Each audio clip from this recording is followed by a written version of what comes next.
আদখালাহুল্লাহুল জান্নাহ ইলা আখিরিল হাদিস।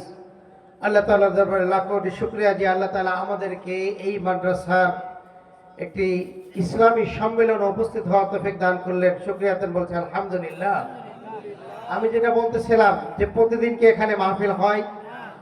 আমরা এখানে যারা আসি কারোর বয়স 30, 40, 50, 60, 70 নাইলে 80 বছর। আচ্ছা ধরেন এর পূর্বে কি আমরা এখানে ছিলাম? আমাদের কোনো অস্তিত্ব ছিল? কোনো অস্তিত্ব ছিল না। আবার দেখা যাচ্ছে আবার 20 বছর 30 বছর আবার এক সামনের বছর মাহফিল হইলে আমাদের ভিতরে কাউকে পাওয়া যাইতেও পারে নাও।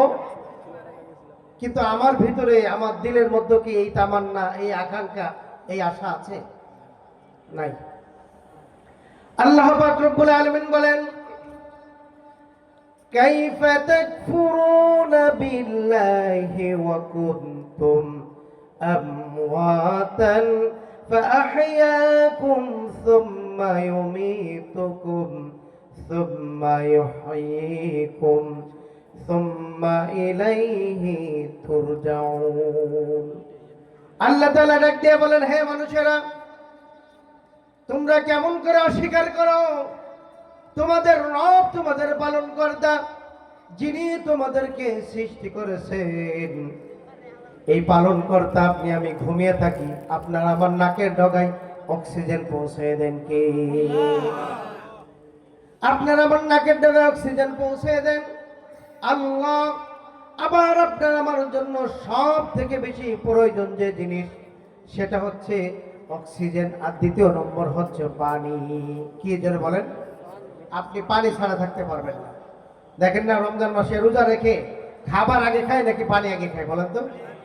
হ্যাঁ, পানি আগে খায়। দেখেন, আর যদি এই পানির একটা গ্লাস পানির মূল্য যদি 10 টাকা করেও হইতো, তা আপনার আমার কিনে খাইতে হইতো কিনা? ঢাকা শহরে তো এমনি কিনে খাইতে হয় অনেক এলাকায়। আল্লাহ তাআলা ডাক দিয়ে বলেন, কুল আরাআইতুম ইন আসবাহা মাউকুম গাওরান ফামান ইয়াতিকুম বিমাইন মাঈন। হে নবী, আপনি বলে দিন, জমিনের বান্দাদেরকে ঘোষণা করে দিন যে তোমাদের যে পানির যে লেয়ার আছে, পানির যে স্তর আছে, আলোচনা করার সময় নাই, কারণ অনেক বড় বড় ওলামা ইকরাম যারা ইউনিভার্সিটির পড়ুয়া, বড় বড় আরবি প্রভাষক আপনাদের এখানে রয়েছেন, আপনারা তাদের আলোচনা শুনবেন। তো আল্লাহ পাক রব্বুল আলামিন বলতেছেন, আমি সমুদ্র থেকে বাতাসের মাধ্যমে আমি পানিকে উঠাইয়া আমি সারা পৃথিবীতে এরকম ভাবে মেঘমালার মাধ্যমে ছড়াইয়া দিই। ওই পানি আমি আল্লাহ তাআলা সুন্দর করে চেখে লেয়ারের মাধ্যমে আমি বান্দার জন্য প্যাকেজিং করে রেখে দিই। জোরে বলেন না সুবহানাল্লাহ। আপনি দেখেন না যে নিচে তো বালু থাকে, মাটি থাকে, কিন্তু এমন একটা স্তর আছে যে স্তর থেকে শুধু পানি ওঠে, পানি ওঠে। কিন্তু আপনার যুক্তির বিষয় হলো, নিচে থেকে তো বালু ওঠার কথা, নিচে থেকে তো মাটি ওঠার কথা, কিন্তু আল্লাহ তাআলা ডাক দিয়ে বলতেছেন, হে নবী, আপনি বলে দিন, তোমরা যদি যদি তোমরা সকালবেলা উঠে দেখো, ইন আসবাহা মাউকুম গাওরান ফামান ইয়াতিকুম বিমাইন মাঈন, সকালে উঠে যদি দেখো তোমাদের পানির লেয়ারে পানি নাই, তাহলে কোন রব আছে, কোন সত্তা আছে তোমাদেরকে পানি এনে দেবে? কেউ আছে? জোরে বলেন, কেউ আছে? তাহলে রব কে? জোরে বলেন, কে রব? দেখবেন যে অনেক এলাকায় আমি দেখেছি, অনেক এলাকায় আগে মোটর দিয়ে পানি উঠাইতো, এখন মোটর দিয়ে ওঠে না, সামারসেবল লাগে। অথচ আজ থেকে 10-20 বছর আগে সামারসেবলের নাম আমি শুনিনি। শুনছি? আল্লাহ তাআলার কোরআনের এই আয়াতটা অবশ্যই এটাকে বিজ্ঞান ভিত্তিক আয়াত, অবশ্যই। যেটা বলেন না সুবহানাল্লাহ। আল্লাহ তাআলা মানুষদেরকে ডাক দিয়ে বলতেছেন, হে মানুষ, তোমরা এখন আসো, একসময় ছিলে না। না থাকার নামই হচ্ছে ডেথ, অর্থাৎ মৃত্যু। না থাকার নাম কি? মৃত্যু। অর্থাৎ আমরা এখন যদি 30 বছর বয়স হয়ে থাকে, এর আগে আমরা ছিলাম না। আব্দুর রহিম, আব্দুল করিম নামে কেউ ছিল না, এখন আছি। আবার 30, 40, 50 বছর পরে আর কোনো খবর থাকবে না। থাকবে? কত বাহাদুরি!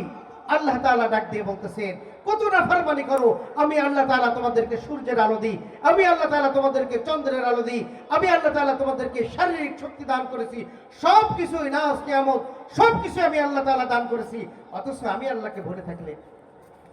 আল্লাহ তাআলা বলেন, কাইফা তাকফুরুনা বিল্লাহি ওয়া কুনতুম আমওয়াতা। হে মানুষ, তোমরা কেমন করে তোমাদের রবকে অস্বীকার করো, অথচ তোমরা মৃত ছিলে, অর্থাৎ তোমাদের নাম কোনো নিশানা ছিল না, নাম নিশানা ছিল না, তোমাদের কোনো অস্তিত্ব ছিল না। ফাহিয়াকুম, আমি আল্লাহ পাক রব্বুল আলামিন মাতৃগর্ভের মাধ্যমে তোমাদেরকে আমি আল্লাহ তাআলা দুনিয়ার মধ্যে আমি আল্লাহ তাআলা তোমাদেরকে জীবন দান করেছি। সুবহানাল্লাহ বলেন। আল্লাহ পাক রব্বুল আলামিন বলেন, আমি জীবন দান করার পরে কিছুদিন দুনিয়ার মধ্যে ঘুরাইয়া ফিরাইয়া আমি আবার মালাকুল মউত পাঠাইয়া দেব।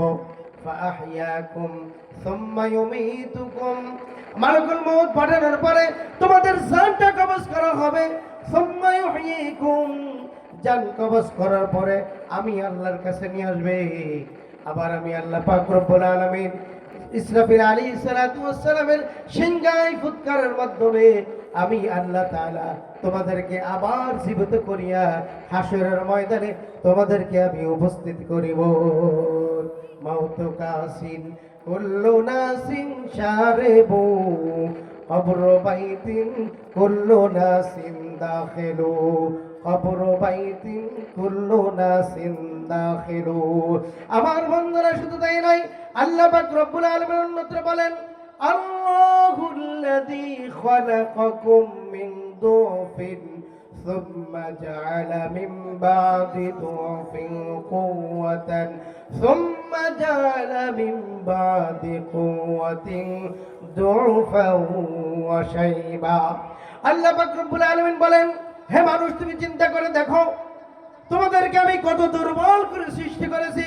যখন তোমাকে সৃষ্টি করা হয়েছিল তুমি দুর্বল ছিলে, মার কোল থেকে বেরিয়ে, মার পেট থেকে বেরিয়ে তুমি কান্না ছাড়া কোনো গতি ছিল না।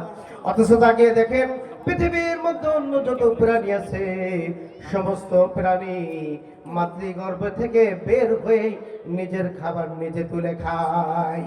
সামান্য মুরগির বাচ্চাটা নিজে তুলে খায় কিনা? কথা বলেন। কিন্তু মানুষ, আমরা কিন্তু আল্লাহ তাআলা বলতেছে দুর্বল, কিছুই করতে পারো না।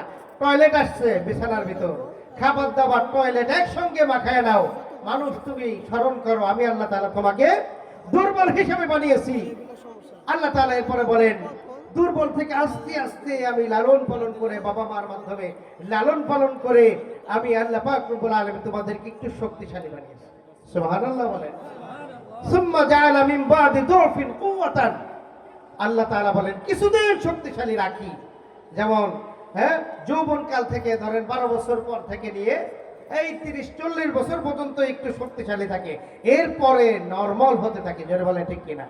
আল্লাহ তাআলা সেটা বলতেছেন, সুম্মা জাআলা মিন বাদি কুওয়াতিন দুফান ওয়া শাইবা। হে মানুষ, শুনে রাখো, তুমি যে তোমার যৌবনের অহংকার দেখাইতেছো, দাম্ভিকতা দেখাইতেছো, এটা চিরকাল থাকবে না। আমি আল্লাহ তাআলার হাতে তোমার হায়াতের রশি, আমি আল্লাহর হাতে। আমি 40 বছরের পরে তোমার হায়াতের মধ্যে ওই যে ছোট্ট বাচ্চার সময় যে দুর্বল ছিলে, ওই দুর্বলের একটা বাতাস আমি বয়ে দেবো। জোরে বলেন ঠিক কিনা? দেখেন আল্লাহ তাআলা বলতেছে, সুম্মা জাআলা মিন বাদি দুফিন কুওয়াতিন সুম্মা জাআলা মিন বাদি কুওয়াতিন দুফান ওয়া শাইবা। এরপরে কুয়া মানে শক্তি, কুওয়াত মানে কি? শক্তি। দুরফা মানে হচ্ছে দুর্বল। আল্লাহ তাআলা বলেন এরপরে আমি তোমাদেরকে দুর্বল বানিয়ে ফেলি এবং তোমাদেরকে বিরুদ্ধ বানিয়ে ফেলি। দেখেন না, বর্তমানে যুবকরা সিগারেট টান দিয়ে বিরুদ্ধ মানুষ আর দেখেন পারলে ধোঁয়াটা মুখের উপর ছেড়ে দেয়। কিন্তু আগে যুবকরা সিগারেট খাইলে একটু পলায় পলায় খাইতো, ঠিক কিনা? জোরে বলে। প্রিয় ভাইরা আমার সময় শেষ। মূলত আল্লাহ তাআলা আমাদেরকে সৃষ্টি করেছেন কি জন্য বলেন?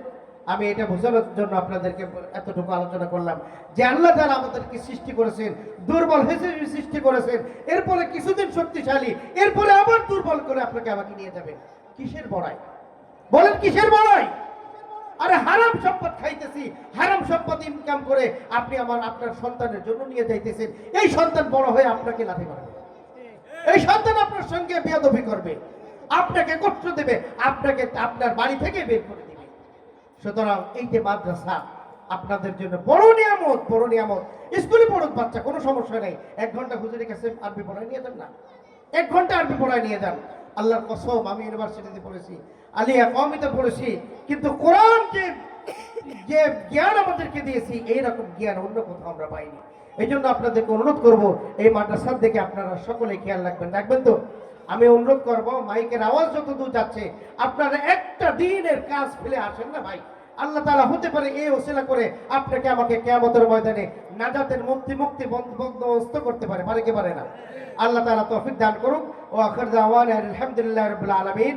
আল্লাহ তাআলা আমাদের সকলকে এই মাহফিল শেষ করে আখিরে মোনাজাত দিয়ে যেন আমরা যাইতে পারি তৌফিক দান করুন। যে ভাইরা বাইরে আছেন মেহেরবানি করে আসেন, উঠবেন না।